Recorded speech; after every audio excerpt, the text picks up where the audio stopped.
തന്തയില്ലാത്തവൾ. നിങ്ങൾ തമ്പനയിൽ കണ്ടപ്പോൾ ഇതെന്താണ് ഇങ്ങനൊരു തമ്പനയിലെന്ന് ചിന്തിച്ചിട്ടുണ്ടാവും. നമ്മുടെ നാട്ടിൽ പലപ്പോഴായിട്ട് വാക്യത്തിൽ പ്രയോഗിക്കുന്നൊരു വാക്കാണ് തന്തയില്ലായ്മ കാണിക്കരുത് എന്നുള്ളത്. അതായത് ഒരു വാക്ക് പാലിക്കാൻ കഴിവില്ലാത്തവരും വഞ്ചന കാണിക്കുന്നവരെയൊക്കെ ഉപയോഗിക്കുന്നൊരു വാക്കാണ് ആ വാക്ക്. അച്ഛനില്ലാത്ത കുട്ടികളൊന്നും അങ്ങനെ ആരും വിളിക്കാറില്ല. പക്ഷേ എന്നെ കൊച്ചു പ്രായം തൊട്ടേ ഏറ്റവും കൂടുതൽ ആൾക്കാർ അഭിസംബോധന ചെയ്തിട്ടുള്ളൊരു വാക്കാണ് ഈ തന്തയില്ലാത്തവൾ എന്നൊരു വാക്ക്.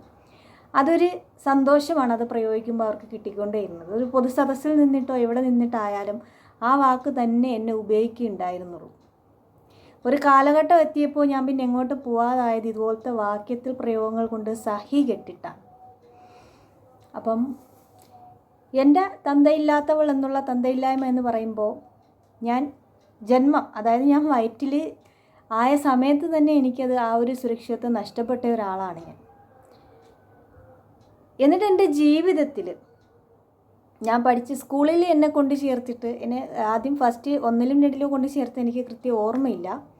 എല്ലാം സ്ത്രീകൾ തന്നെയാണ് ചെയ്തിട്ടുള്ളത്, എൻ്റെ ഉമ്മയൊക്കെയാണ്. 3ാം ക്ലാസ്സിൽ എന്നെ കൊണ്ട് സ്കൂൾ ചേഞ്ച് ചെയ്തിട്ട് കൊണ്ട് ചേർത്തത് എനിക്ക് ഓർമ്മയുള്ളൂ. അന്ന് കൊണ്ട് ചേർത്തിട്ട് എനിക്ക് വൈകുന്നേരം വിളിക്കാൻ വരെ ആരും ഉണ്ടായിരുന്നില്ല. അന്ന് അവിടെ നിന്ന് കരഞ്ഞിട്ടുണ്ടായിരുന്നു ഞാൻ. അവിടുത്തെ ഒരു അധ്യാപകൻ എന്നെ സ്കൂൾ വണ്ടിയിൽ കയറ്റിയാണ് വീട്ടിലേക്ക് എത്തിച്ചിട്ടുണ്ടായിരുന്നത്. അതുപോലെ തന്നെ എൻ്റെ ജീവിതത്തിൽ ഓരോ സമയത്തും എനിക്കൊരു ഫോട്ടോ കൊച്ചിയിൽ എടുക്കണമെന്ന് ഭയങ്കര ആഗ്രഹമായിരുന്നു. പക്ഷേ എൻ്റെ വീട്ടിൽ പറഞ്ഞാൽ പറയും നമുക്ക് കൈ കാശൊന്നുമില്ല, നമുക്ക് പോയി എടുക്കാനും ഒന്നുമില്ല, നമ്മൾ 2 പേരേ ഉള്ളൂ, പോട്ടെ. അത് പോയി. അതുപോലെ തന്നെ സ്കൂളിലൊരു ഫംഗ്ഷൻ നടന്നപ്പോൾ എടുത്തിട്ടുണ്ടായിരുന്ന ഒരു ഫോട്ടോ വാങ്ങാൻ അത് അവരൊന്ന് പ്രിൻ്റാക്കി തരണമെന്നുകൊണ്ട് ഒരു 5 രൂപ അങ്ങോട്ട് കൊടുക്കണമായിരുന്നു. ആ 5 രൂപ അന്ന് എനിക്ക് എടുക്കാൻ ഉണ്ടായിരുന്നില്ല. അതുകൊണ്ട് ആ ഫോട്ടോ ഞാൻ മാത്രമേ ആ ഫോട്ടോയിൽ അന്ന് പെട്ടിട്ടുണ്ടായിരുന്നുള്ളൂ. ഫോട്ടോ എടുത്തുകൊണ്ട് നിൽക്കുന്നുണ്ടെങ്കിൽ ബാക്കിയുള്ളവർ അനങ്ങിയ സമയത്ത് ഞാൻ മാത്രം ഷേക്കാണ് നിന്നിട്ട് ആ ഫോട്ടോയിൽ ഞാൻ മാത്രമേ പെട്ടിട്ടുണ്ടായിരുന്നുള്ളൂ. അപ്പം ആ ക്യാമറ കൊണ്ട് ഫോട്ടോ എടുത്ത് കൊച്ചു പറഞ്ഞു 5 രൂപ തരാമെന്നുണ്ട്, അത് പ്രിൻ്റാക്കി നിനക്ക് തരാം. അപ്പം വീട്ടിൽ ഞാൻ വന്നിട്ടപ്പോൾ 5 രൂപ എനിക്ക് കൊടുക്കാനുണ്ടായിരുന്നില്ല. അതുകൊണ്ട് എനിക്ക് ആ ഫോട്ടോ പ്രിൻ്റായി കിട്ടിയില്ല. എൻ്റെ മനസ്സിൽ പിന്നെയും ഒരു ചെറിയ കുട്ടി ആഗ്രഹിച്ച് ചോദിക്കുമ്പോൾ അവരുടെ വീട്ടിൽ ക്യാഷ് ഉള്ളവരല്ലേ 5 രൂപയുടെ ഫോട്ടോ എനിക്ക് തരും എന്നൊരു ചിന്ത എനിക്കുണ്ടായിരുന്നു. എനിക്ക് കിട്ടിയിട്ടില്ല. നമുക്ക് തന്തയില്ലാതാവുക എന്ന് പറയുമ്പോൾ ഒരു പെൺകുട്ടിക്ക് അല്ലെങ്കിൽ ഒരു ആൺകുട്ടിക്ക് എന്ന് പറയുമ്പോൾ നമ്മുടെ സുരക്ഷിതത്വം അവിടെ നഷ്ടപ്പെടുക എന്ന് പറയുന്നൊരു കാര്യമാണ്. കാരണം നമ്മളെ സമൂഹത്തിൽ അച്ഛൻ ഇല്ലാത്ത വീടുകളിൽ കയറി എന്തുമാവാം എന്നൊരു ചിന്താഗതി എല്ലാ ആളുകൾക്കുണ്ട്. അത് ബന്ധുക്കൾക്കും നാട്ടുകാർക്കും എല്ലാം ഉണ്ട്. അവരെക്കുറിച്ച് ഏറ്റവും കൂടുതൽ ഗോസിപ്പ് പറയുക. അവർ എന്തെങ്കിലും കാര്യങ്ങൾക്ക് എങ്ങോട്ടെങ്കിലും പോയി കഴിഞ്ഞാൽ ഉടനെ അതേ പോകുന്നുണ്ട്, എങ്ങോട്ടാണോ എന്തോ. അവരെന്തെങ്കിലും ഒരു കാര്യത്തിൽ നല്ല ഉടുപ്പിട്ടാണ്, നിനക്ക് ഇവിടുന്ന് കാശ് കിട്ടി, ആര് വാങ്ങിത്തന്നു? അവരിനി ഒരു ഉടുപ്പ് നല്ലതിടാതെ നടന്നാൽ ഉടനെ ഒന്നും ഇല്ല അല്ലേ. അവരുടെ ഓർണമെൻറ്റ്സ് ഇട്ടാൽ ഉടനെ ചോദിക്കും നിങ്ങൾക്ക് ഇവിടുന്ന് കാശ്, ഇനി ഒന്നും ഇടാതെ നടന്നാൽ ഒന്നും ഇടാനില്ല അല്ലേ. എവിടെ പോയാലും നമ്മളിങ്ങനെ ഈ ചോദ്യത്തിന് ഉത്തരം കൊടുത്തുകൊണ്ടേയിരിക്കണം. മറ്റുള്ളവരിങ്ങനെ ചോദിച്ചുകൊണ്ടിരിക്കും. ഞാൻ എൻ്റെ ജീവിതത്തിൽ ഈ കാലഘട്ടം അത്രയും എന്തെല്ലാം കാര്യങ്ങൾ ജീവിതത്തിൽ പോസിറ്റീവായിട്ട് പറയാനുണ്ടെങ്കിലും എന്നെ ഫസ്റ്റ് എവിടെ ചെന്നാലും എന്നെ പരിചയപ്പെടുന്ന ഒരു വാക്ക് ആ തന്ത കളഞ്ഞിട്ട് പോയി, ആ തന്ത കളഞ്ഞിട്ട് പോയി. എനിക്ക് ദേഷ്യം കയറി വരാറുണ്ട്. ആണും പെണ്ണും എല്ലാം എന്നെ ഇങ്ങനെയാണ് പരിചയപ്പെടുത്തുന്നത്, ഇൻട്രൊഡ്യൂസ് ചെയ്യുന്നത് ഇങ്ങനെ. എന്നിട്ട് അതുമായി ബന്ധപ്പെട്ട കുറേ ചോദ്യങ്ങൾ ഇങ്ങനെ ആ കളഞ്ഞിട്ട് പോയതാണോ, ആ ഡൈവേഴ്സായി പോയതാണോ, എന്താ കാര്യം, ചിലവിനും എല്ലാം തരാറുണ്ട്. ഇങ്ങനെ കുത്തി കുത്തി കുത്തി കുത്തി അങ്ങ് ചോദിച്ചുകൊണ്ട് സെൻസസിന് വരുന്ന ആൾക്കാരമാരിങ്ങനെ ചോദിച്ചുകൊണ്ടേയിരിക്കും. ഇതറിയുന്നതുകൊണ്ട് ഇവർക്ക് ഗുണമൊന്നുമില്ല, പറയുന്നതുകൊണ്ട് എനിക്ക് ഗുണമില്ല. ഞാൻ പറയാറുണ്ട് എനിക്ക് സംസാരിക്കാനേ താല്പര്യമില്ല. പിന്നെ അച്ഛനില്ലാതാവുന്ന കുട്ടികൾക്ക് ഏറ്റവും വലിയ കാര്യം എന്ന് വെച്ചാൽ അപ്പോൾ അവർക്കൊരു ടൂറോ ഒരു യാത്രയൊക്കെ പോകണം, അല്ലെങ്കിൽ ഒരു എക്സാമിൻ്റെ കാര്യത്തിന് എന്തിനെങ്കിലും ദൂരോട്ട് പോകണം എന്നുണ്ടെങ്കിൽ പെൺകുട്ടികളാണെന്നുണ്ടെങ്കിൽ അവർക്ക് പോകാനേ പറ്റില്ല. വീട്ടിൽ ഇനി ആൾക്കാരുണ്ടെങ്കിൽ തന്നെ സമ്മതിക്കില്ല. പിന്നെ പെൺകുട്ടികൾ ഇങ്ങനെ ആളില്ലാത്തതാകുമ്പോൾ അവസ്ഥയും കൂടെ പറയും വേണ്ട, കൊമ്പത്തെ ചിന്താഗതിയൊന്നും ഇവിടെ ആവശ്യമില്ല, കൊമ്പത്ത് അവിടെങ്ങാനും അടങ്ങിയെങ്കിൽ ഇരുന്നോണം. ഞാൻ എന്തെങ്കിലുമൊക്കെ ഒരു സ്വപ്നം ഞാൻ ഇങ്ങനെ കുശലി പറഞ്ഞു എനിക്കിങ്ങനെ ആ ഡിഗ്രി എടുക്കണം ഈ ഡിഗ്രി എടുക്കണം എന്നൊക്കെ ഇങ്ങനെ പറയുമ്പോൾ ഉടനെ ഒരു ഡയലോഗ് കേൾക്കുമായിരുന്നു അശരീരി പോലെ. തങ്ങളും ന്യൂസിലാൻഡ് വീട്ടിൽ ജനിച്ചാണെന്നാണ് വിചാരം, കണ്ടോ ഇപ്പോഴേ കൊമ്പത്തെ ചിന്തകളാണ് ഉള്ളത്, ഇതിനെ അടിച്ചൊതുക്കി നിർത്തിയില്ലെന്നുണ്ടെങ്കിൽ ഇത് ഒരുമാതിരി തലേ കയറി നിറങ്ങുന്ന സ്വഭാവമായിരിക്കും ഇങ്ങനെ പറയും. അതല്ലെന്നുണ്ടെങ്കിൽ ഞാൻ എന്തെങ്കിലും ഒരു കാര്യത്തെക്കുറിച്ച് ഇങ്ങനെ പറയുമ്പോൾ എനിക്ക് വേണമെന്നൊന്നും ആരോടും പറഞ്ഞാൽ പോലെ ഇത് കൊള്ളാലോ എന്ന് പറയുമ്പം നിൻ്റെ തന്ത ഇവിടെ ഒന്നും ഉണ്ടാക്കി വെച്ചിട്ടില്ല കേട്ടോ, പെട്ടെന്നാണ് ഈ ഡയലോഗൊക്കെ വരുന്നത്.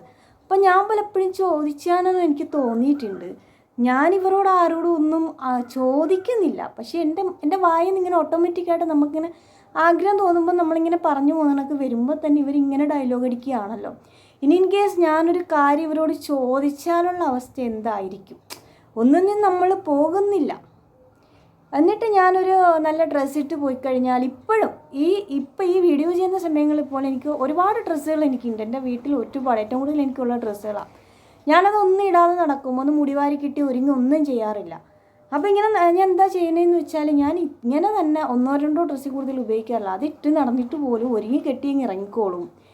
എന്നിട്ട് ഞാൻ ഈ ചാനൽ പ്രോഗ്രാം ഒക്കെ ചെയ്ത സമയത്ത് പറയണത് വരും മോശം രൂപത്തിലാണ് പറയണത്.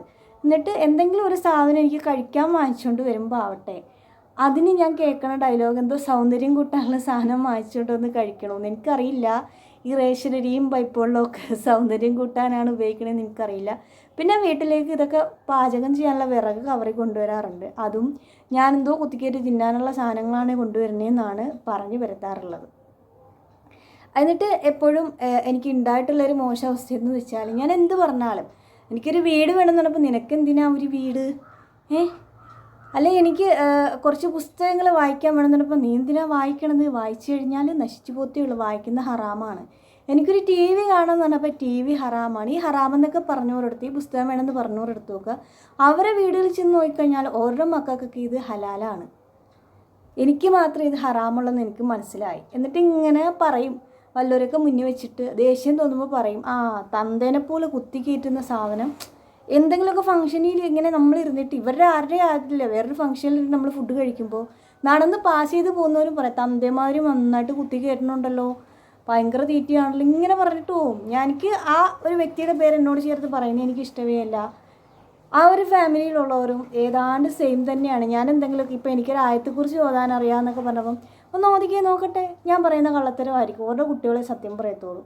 അല്ലെങ്കിൽ ഒന്ന് എന്തെങ്കിലും ഒരു കാര്യം അറിയാമെന്ന് പറഞ്ഞ ഉടനെ അതെങ്ങനെയാണ് പഠിച്ചത്, അതെവിടുന്നാണ് പഠിച്ചത്, ഇങ്ങനെ ഇങ്ങനെ ഇങ്ങനെ കുത്തി ചോദിക്കും. അതായത് ഈ തന്തയില്ലായ്മ എന്നൊരു വാക്കെന്ന് വെച്ചാൽ നമ്മളെ ജീവിതം പിന്നെ പോയി ആരുടെയൊക്കെയോ അടിമയാവുക, അല്ലെ അടിയറവ് പറയുക എന്ന രൂപത്തിലേക്ക് ജീവിച്ചു പോകണം. എന്ത് നമ്മളോട് ചെയ്തു കഴിഞ്ഞാലും തിരിച്ച് ഒന്നും ചെയ്യാൻ പാടില്ല, പറയാൻ പാടില്ല. ഇസ്ലാമിൽ യത്തീമെന്ന് പറയുന്ന കുട്ടികൾ ഇങ്ങനെയാണ്, രക്ഷിതാക്കൾ ഏതെങ്കിലും നഷ്ടപ്പെട്ട കുട്ടികളൊക്കെ യത്തീമെന്നാണ് പറയാം. ഈ യത്തീമെന്ന് പറയുന്നവർക്ക് ഏറ്റവും വലിയ സ്ഥാനമാണ് കൊടുത്തിട്ടുള്ളത്. കാരണം നബി ഒരു യത്തീമായിരുന്നു. അത് തന്നെ മനസ്സിലാക്കാനുള്ള ആ യത്തീമിൻ്റെ സ്ഥാനം എന്ന് പറയുന്നത്. യത്തീമിൻ്റെ മുതൽ അവരുടെ അനുവാദം ഇല്ലാതെ എടുക്കാൻ പാടില്ല, അവരെ കണ്ണീര് വീഴ്ത്താൻ പാടില്ല. അവരുടെ തലയിൽ കൂടെ നമ്മളിങ്ങനെ തടവി കൊടുക്കണ സമയത്ത് നമ്മളെ അത്രയേറെ പാവങ്ങൾ പൊറുക്കപ്പെടാൻ മുടിയിടണത്തോളം എന്നാണ് പറയുക. കാരണം നമ്മൾ ഇങ്ങനെ ചേർത്ത് നിർത്തി ഈ കുട്ടികളെയൊക്കെ നമ്മളിങ്ങനെ ചേർത്ത് നിർത്തി തലോടുമ്പോൾ അവരനുഭവിക്കുന്ന ഒരു സുരക്ഷിതത്വം ഉണ്ട്. ആ ഒരു സുരക്ഷിതത്വം അവർക്ക് എത്രത്തോളം കിട്ടുന്നു അത്രത്തോളം നന്മ നിങ്ങൾക്കുണ്ടാവുമെന്നാണ് പറയുക. പക്ഷേ ഞാനെന്ന് പറയുന്ന ഒരു വ്യക്തിയെ വെച്ചിട്ട് എല്ലാവരും മുതലെടുത്തിട്ടേ ഉള്ളൂ. ഇപ്പോൾ എവിടെയെങ്കിലും ഒരു വസ്തു വാങ്ങിക്കുന്നുണ്ടെങ്കിൽ ഈ ബന്ധുക്കളൊക്കെ പോയിട്ട് എന്തെങ്കിലും കാര്യം ചെയ്യുന്നുണ്ട്, അവർക്ക് ഇച്ചിരി ഡിസ്കൗണ്ട് ഇട്ടാൽ വേണ്ടി ഉടനെ അതിൻ്റെ പേര് പറയും. ഈ എത്തിമാർ കൊച്ചിൻ്റെ ആവശ്യത്തിനാണ് ഇത്തിരി വില കുറച്ചെടുത്തേക്കും. ഇപ്പോൾ ഒരു പഴയ സ്വർണ്ണം ആരെങ്കിലും വിൽക്കുന്നുണ്ടെങ്കിൽ ഉടനെ പറയും എത്തിമാർ കൊച്ചിന് കൊടുക്കാനാണ്, കുറച്ച് വില കുറച്ചിടും. എന്നിട്ട് ഇവരിതൊക്കെ വാങ്ങിച്ചെടുത്തൊക്കെ കൊണ്ടുപോകും.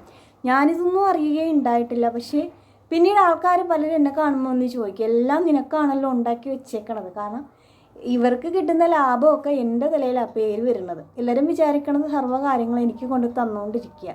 നമ്മളിപ്പോൾ ഒരു വീട്ടിൽ താമസിക്കുമ്പോൾ നമുക്ക് ഈ പറയുന്ന ഒരാൾക്കാരും വന്ന് നോക്കില്ല നമ്മളവിടെ സുരക്ഷിതരാണോ, നമുക്കൊരു ബാത്റൂം ഉണ്ടോ, നമ്മൾ രാത്രി ഉറങ്ങണുണ്ടോ, നമ്മൾ നിറച്ച് ആഹാരം കഴിക്കണുണ്ടോ എന്ന് പോലും പറയുന്ന ആരും തിരക്കാൻ വരത്തില്ല.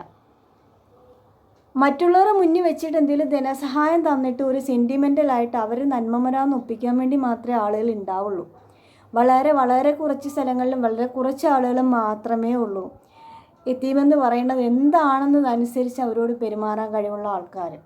യത്തീമിനെ നന്നായിട്ട് നോക്കാൻ ആളുകൾ ഉണ്ടായിരുന്നുണ്ടെങ്കിൽ, കാരണം അച്ഛനും അമ്മയും ഇല്ലാത്ത കുട്ടികൾ യത്തീമീങ്ങളുണ്ട്, ഒരാൾ കുറവുള്ളവർ യത്തീമീങ്ങളുണ്ട്. ഇനി ഇത് രണ്ടും ഇല്ലാത്തവരാണെങ്കിൽ പോലും അവർക്ക് അവരുടെ ബന്ധുക്കളെങ്കിലും ഉണ്ടാവില്ല. അപ്പോൾ ഇങ്ങനെ ആൾക്കാർ പോലും സംരക്ഷിക്കാനില്ലാത്തത് കൊണ്ടല്ലേ യത്തീംഖാനയൊക്കെ ഉണ്ടാകേണ്ടി വന്നത്. അങ്ങനെ നമ്മൾ ചിന്തിച്ചാൽ മതി. ആൾക്കാരൊക്കെ വന്നിട്ട് ഓരോരുത്തരും മക്കളൊക്കെ വന്നിട്ട് ആത്മഹത്യയുമ്പോൾ വന്നിങ്ങനെ കമൻ്റ് ഇടും, മക്കളെ കൊല്ലാൻ എന്താ അവകാശമെന്ന്. പക്ഷേ ഈ കമൻ്റ് ഇടുന്ന ഒരാളുടെ വീട്ടിലും അവരൊരു ഇതുപോലത്തെ ഒരു കുട്ടികളെ എടുത്ത് വളർത്തുന്നുണ്ടാവില്ല. ഞാനെപ്പോഴും പറയാറുണ്ട്, നമുക്ക് തന്തയില്ലാതാവുക, അതായത് അമ്മയില്ലാത്ത കുട്ടികളോട് പലർക്കും സെൻറ്റിമെൻ്റൽ അപ്രോച്ചാണ് ഉണ്ടാവുക. അച്ഛനില്ലാത്ത കുട്ടികൾ എസ്പെഷ്യലി മരിച്ചുപോയതൊന്നുമല്ല, ഈ കളഞ്ഞിട്ട് പോയ പിള്ളേരോടൊക്കെ ഭയങ്കരമായ വെറുപ്പും വിദ്വേഷവും വെച്ചിട്ട് ആൾക്കാർ പെരുമാറുന്നത്. രണ്ട് വീട്ടിലുള്ള ആൾക്കാരും കാണുന്ന ഒരു ബാധ്യതയായിട്ട്, എസ്പെഷ്യലി പെൺകുട്ടികളാണെന്നുണ്ടെങ്കിൽ പറഞ്ഞിട്ടേ കാര്യമില്ല. ഞാൻ നന്നായിട്ട് അനുഭവിച്ചറിഞ്ഞൊരു കാര്യമാണ്.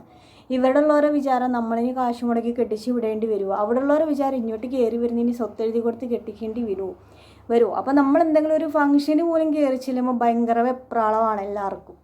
അത് ഞാൻ നന്നായിട്ട് മനസ്സിലാക്കിയിട്ടില്ല. ഞാൻ 2 കുടുംബത്തിലേക്ക് ഒരു കാര്യത്തിന് ഞാൻ പോയിട്ടില്ല. അപ്പോൾ ആൾക്കാർ പറയും 2 കൂട്ടരോട് അടുപ്പമില്ലാണ്ട് ഇങ്ങനെ നടക്കണം, എന്ത് സ്വഭാവമാണ്. പക്ഷേ നമ്മൾ അവിടെ കയറി ചെല്ലുമ്പോൾ ഉടനെ നമ്മളെ കുത്തി ഇങ്ങോട്ട് കുത്തി ഓരോ കാര്യം പറയും. ഇവിടെ അങ്ങോട്ട് ചെല്ലുന്നുണ്ടെങ്കിൽ ഇവിടുന്ന് നമ്മളെ കുത്തി നമ്മളെ മാനസികാവസ്ഥ തന്നെ ഇല്ലാതാക്കും ഈ ആൾക്കാർ. അപ്പോൾ നമുക്ക് നമ്മുടേതായ കാര്യങ്ങളൊന്നും ചെയ്യാൻ പറ്റാതെ നമ്മൾ ഡിപ്രഷൻ സ്റ്റേജിലേക്ക് പോകും. ഇതുപോലെ ആൾക്കാരെ മുന്നിൽ വെച്ചിട്ടായാലും നമ്മളെ ഡയലോഗുകൾ കൊണ്ടിട്ടായാലും കുത്തി നോവിക്കും. പിന്നെ നമുക്കൊരു യാത്ര ചെയ്യണമെന്നുണ്ടെങ്കിൽ, നമുക്ക് ഇഷ്ടപ്പെട്ട ഒരു ആഹാരം വൈകിട്ട് പുറത്തു പോയി കഴിക്കണം എന്നുണ്ടെങ്കിൽ, അച്ഛനൊന്നും ഇല്ലാത്ത കുട്ടികൾക്കൊന്നും നടക്കുന്ന കാലം. ഒരു കോളേജിൽ പഠിക്കുമ്പോഴും എനിക്കൊരു ഷാർജ ജ്യൂസ് വാങ്ങിച്ച് കുടിക്കാനുള്ള കാശ് പോലും എൻ്റെ കയ്യിൽ ഉണ്ടായിട്ടില്ല.